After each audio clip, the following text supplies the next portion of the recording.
leadership students, another video here I wanted to take a couple minutes and chat about is if you've gotten past the point of just assisting during classes, standing off to the sides, and you've gotten past the point of even leading warm-ups, you're getting to that point where you're getting there and you're comfortable with that, then one of the other things you're going to need to be doing is helping lead drills during the class. So just like with the warm-up video we talked about, you need to have a plan. You need to have this thing, if you've got hopefully you've got a lesson plan written out for each class that you're planning on assisting and helping out with, right? Even if you're just teaching a warm-up, write out that warm-up, all the drills you're going to be doing. If you're leading a specific drill, if you're going to be helping out during class this day or 2 days this week or something, and you know kind of what drill you need to that class needs to work on and what they need to get better at for their testing curriculum, and you want to organize a drill around that, then go ahead and plan that drill out.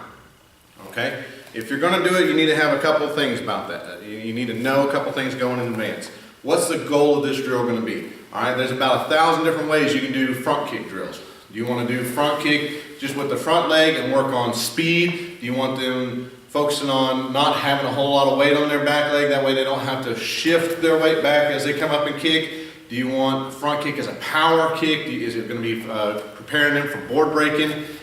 What's the goal of it? Is it speed? Is it flexibility? You want to see if they can start, stretching themselves out and getting that kick higher up. Face level kicks instead of just belly level kicks. Don't let them settle for that. Then you need to have steps built into that drill to help them reach those different levels. Don't just say, okay, we're going to do front kicks, kick as high as you can, ready to go. That's not going to do it. That might be what a lot of other instructors at other places do, but that's not how we're going to handle it with our students. Okay, so first thing is you need to have a specific goal for that drill. You should know the curriculum for the class that you're going to be assisting in and helping out with, so that should help narrow it down. All right, if you've got a bunch of white belts and yellow belts that you're helping assist with, you're not going to worry about teaching them jump, spin, something kick. Okay, you're going to be working on the basics, front kick and side kick mainly. Certain stances, certain hand techniques, that's pretty much what they're going to stick with. Okay, if you're going to help build them up on that and get them better at that, then you need to find a way to make it fun for them. So have a specific goal in mind whether we're going to put a little X on the bag right there in tape or something, and they've got to work on the precision today. Okay, they're going to kick it 5 times, and if they hit the X 3 times out of 5, they get to do something and show off in front of the class. If they hit it only 2 times out of 5, then try to find something that motivates them to try harder the next time they come up to the front of the line. All right, so the first thing is have a goal for it. It could be power, it could be precision, it could be flexibility, it could be balance, it could be just the speed of it. We do some speed drills here too with our feet, make sure that we're working on trying to get that kick going fast or the hands going fast. Then the other part of that, the second part I want to talk about is be able to pump them up. It's not enough to just let them run through a drill. Too many teachers, even in schools today, just do that. I know I got to be here all day teaching students or whatever. I know they have to know this stuff here, but I don't really find a way to make math exciting or science exciting, so I don't need to worry about making it exciting to them. Okay, well if you don't, then you're going to have a classroom full of students who get B's and C's on their tests instead of a whole bunch of interested learners who get A's and might want to, take more math and science classes down the future. Okay, so think about that. Pump them up, because our purpose here is not just to get them satisfactory at this level, but to get them great at this level for the level they're at and help them build up for future successes and make them want to keep achieving those successes. So in order to help pump them up, then having a plan for your drill is going to help you do the next thing. Move it at a pace. Keep up the pace on it, okay? You've got the plan there. You're not going to be sitting there looking at the class going, here's what I think we can do today. You got the plan written out, then all you got to do is be short in your explanation of it and do it, okay? The other thing is try to have new challenges for them. If you're doing it as a class and they're all moving on the floor together or whatever, it's not like a bag drill where we've got them in lines or anything, and you're doing it by your count, which is the way I prefer to do it instead of just a bunch of all the time just doing nothing but bag drills. I like to have it where I'm watching the whole class and they're all moving at the same time together by my count.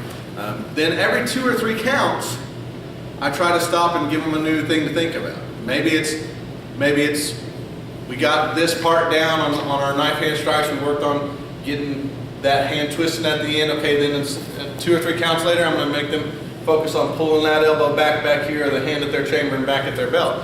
Then 2 or 3 counts later, okay, now are we making that land at the same time as that front foot? 2 or 3 counts later, then I'm getting the hips involved or something. Or breathing, eye direction, all those kinds of things. Think about what you can do and what different, whatever goal it is, whatever the drill is you're going to be leading, think about what levels you can add to it or break it down to. So level 1, you don't have them coming up saying, okay, you're going to do side kick and you're going to pretend like you're busting a board down go, and just expect them to be able to do it the way you want it done. So maybe you demonstrate it real quick and then you say, okay, now so what I want you to focus on this first time, in order to break a good board with a side kick, with a nice side kick, you need to have a pivot with that back foot. So let's do it a couple times and work on that pivot there. Then after they've done that, then say, okay, now what you're doing is you're looking at your pivot instead of looking at the board. So now make sure your eyes are there while you're pivoting. Know all the different levels you can break this thing down to help set them up for success towards your ultimate goal for them. My ultimate goal would be that at the end of today, at the end of this drill, this 5 minutes I'm going to spend on this drill or whatever it is, then that they have an idea of and they can achieve a little bit of extra power in their side kick that they couldn't have achieved before today. And that they've got enough repetition doing that. So that's what I want to talk about. That's the first part of leading a drill. We'll do another video here in a second, just kind of talking about ways to keep your eyes on the students and ways to address the small things that they might need to fix or change to help them achieve that goal. So the very first part of this I want you to understand is have a goal for that drill, whatever drill it is you're going to teach in any day, shape, or form, any week or whatever. Have a goal for it and have it planned out. Okay, for your first year or two helping assist classes, you're probably going to need to write out a lesson plan for each of those classes you plan on assisting. That's the thing that helps me stay organized. If I have something written out and step by step, then I can and after years and years of doing this, occasionally still I'll write it out or I just think about it ahead in advance and I can see it in my head. Here's what my lesson plan is going to be. And I still detail it out by each step. So that's what helps me stay on task and not turn a 45-minute class into an hour and 10-minute class and oh shoot, I didn't get all my stuff done. So that's one